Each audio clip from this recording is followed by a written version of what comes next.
السلام علیکم ناظرین، آج اس ویڈیو کے ذریعے میں آپ کی وساطت سے حکومت پاکستان اور عدالت عظمیٰ کی توجہ کے انتہائی اہم اور حساس نوعیت کے مسئلے کی طرف مبذول کروانا چاہتا ہوں، اس لیے اس ویڈیو کو آخر تک دیکھیے گا اور زیادہ سے زیادہ لوگوں تک پہنچانے کی کوشش کیجیے گا۔ آپ اپنے ساتھ اسکرین پر ایک اسکرین شاٹ دیکھ رہے ہیں، ایک وفاقی سرکاری ادارے کا ریکروٹمنٹ فارم ہے جس میں مذہب کے خانے میں اسلام، کرسچن، ہندو، سکھ کے ساتھ احمدی کا بھی خانہ موجود ہے۔ اقلیتیں پاکستان کی ایک حقیقت ہیں، پاکستان کا حصہ ہیں، ان کو تمام سرکاری اداروں میں بھرتی ہونے کا حق حاصل ہے، لیکن اس صورت میں جب وہ اپنی اصلی پہچان کے ساتھ آئیں۔ یہاں پہ احمدی کا جو خانہ ہے یہ قادیانیوں کے لیے لکھا گیا ہے، لیکن یہاں پہ قادیانی کی جگہ احمدی لکھا ہونا یہ قانون، آئین اور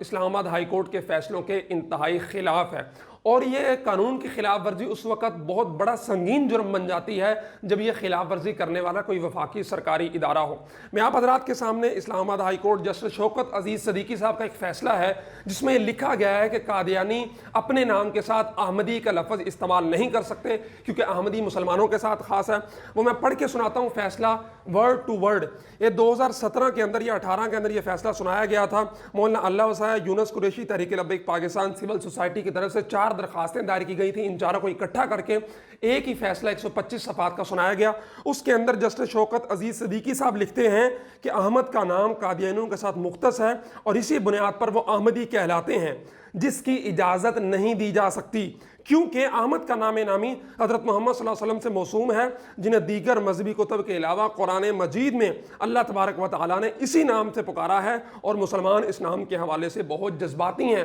اس کے بعد وہ آیت لکھی گئی ہے وَمُبَشِّرًا بِرَسُولٍ يَأْتِي مِن بَعْدِهِ اسْمُهُ احمد، جس میں حضرت عیسیٰ حضرت محمد صلی اللہ علیہ وسلم کی بشارت دیتے ہوئے ان کو احمد نام سے پکارتے ہیں۔ پھر اس سے اگلی 76ویں جو شک ہے اس کے اندر واضح الفاظ میں لکھا ہوا ہے اس لیے حالات کا تقاضا ہے کہ قادیانیوں کو غلامان مرزا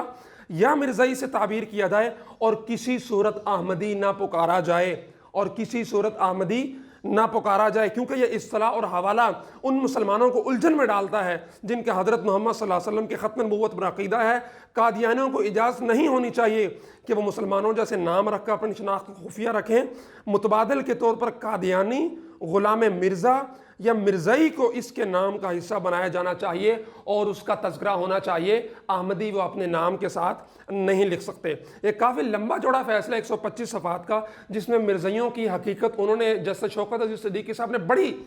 تشت ازبام کر دیا، کھول کے رکھ دیا، شاید اسی کا امپیکٹ ہوا ہے کہ انہیں ہٹا دیا گیا۔ اس میں وہ پھر آگے فیصلے کے شروع میں کہتے ہیں 81ویں شک کے اندر کہ ملک کے ہر شہری کا حق ہے کہ وہ ایسے افراد کے بارے میں جانے جو اعلیٰ عہدوں پر فائز ہیں، وہ کس مذہبی برادری سے تعلق رکھتے ہیں، جو لوگ ان کے بچوں کے لیے نصاب ترتیب دیتے ہیں، کن مذہبی عقائد کے حامل ہیں، جو لوگ ان کی پالیسیاں مرتب کرتے ہیں، وہ آپ صلی اللہ علیہ وسلم کے بارے میں کیا عقائد رکھتے ہیں، جو لوگ ان کے سفیر ہیں۔ اور اسی طرح اسے آگے آ کے 66ویں شک کے اندر وہ کہتے ہیں کہ قادیانیوں کی جانب سے خطرناک کوشش یہ کی گئی کہ ریاست پاکستان میں ایک قادیانی ریاست کا قیام عمل میں لایا جائے۔ میں یہ کہنے سے باز نہیں رہ سکتا، یعنی شوکت عزیز صاحب کہتے ہیں کہ میں یہ کہنے سے باز نہیں رہ سکتا کہ پاکستان میں کوئی اور کمیونٹی، مذہبی گروہ یا اقلیت نے ایسے مکروہ عزائم اور خطرناک اور مشتر رجحانات کا پرچار نہیں کیا جیسا قادیانیوں نے کیا ہے۔ اس لیے مسلمانوں نے بر صغیر نے پہلے دن سے مطالبہ کیا کہ قادیانیوں کو غیر مسلم اقلیت قرار دیا جائے اور انہیں کلیدی عہدوں سے ہٹایا جائے۔ اور پھر آگے آ کے کہتے ہیں لیکن خفیہ طریقے سے قادیانیوں کا مسلمانوں میں گھسنے کا ایک خلا رہ گیا تھا۔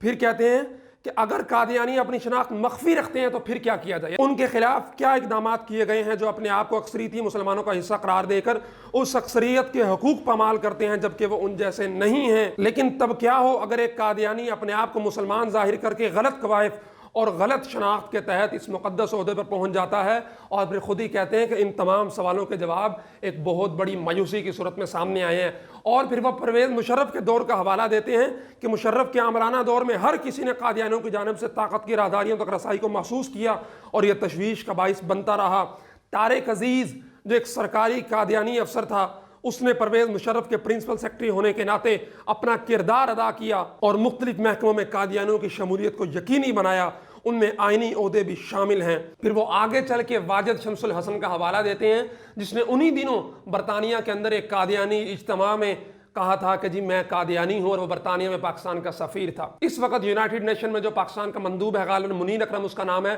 وہ بھی قادیانی ہے۔ اور اس فیصلے میں بار بار وہ یہ کہتے ہیں کہ جناب قادیانیوں کو حساس اور اعلیٰ کلیدی عہدوں میں فائز ہونے سے روکا جائے۔ اور سب کے علم میں ہے کہ ایف آئی اے جیسے حساس اداروں میں ابو بکر خدابخش جیسے قادیانیوں کو بھرتی کر کے اعلیٰ آئینی کلیدی عہدوں میں فائز کیا جاتا رہا ہے۔ یہ اسلام آباد ہائی کورٹ کے اس فیصلے کی صریح ترین خلاف ورزی ہے، اور خصوصاً یہ بار بار جب بھی ریکروٹمنٹ کی جاتی ہے وفاقی سرکاری اداروں میں، مذہب کے خانے کے اندر قادیانیوں کو احمدی لکھا جاتا ہے، جو پاکستان کے آئین کی، قانون کی اور اسلام آباد ہائی کورٹ کے فیصلے کی خلاف ورزی کی جاتی ہے۔ آپ سے گزارش ہے کہ اس ویڈیو کو زیادہ سے زیادہ شیئر کریں اور لوگوں تک پہنچانے میں تعاون کریں جو ان چیزوں کا نوٹس لے کر اس احمدی کو قادیانی سے تبدیل کرنے کی اتھارٹی رکھتے ہیں۔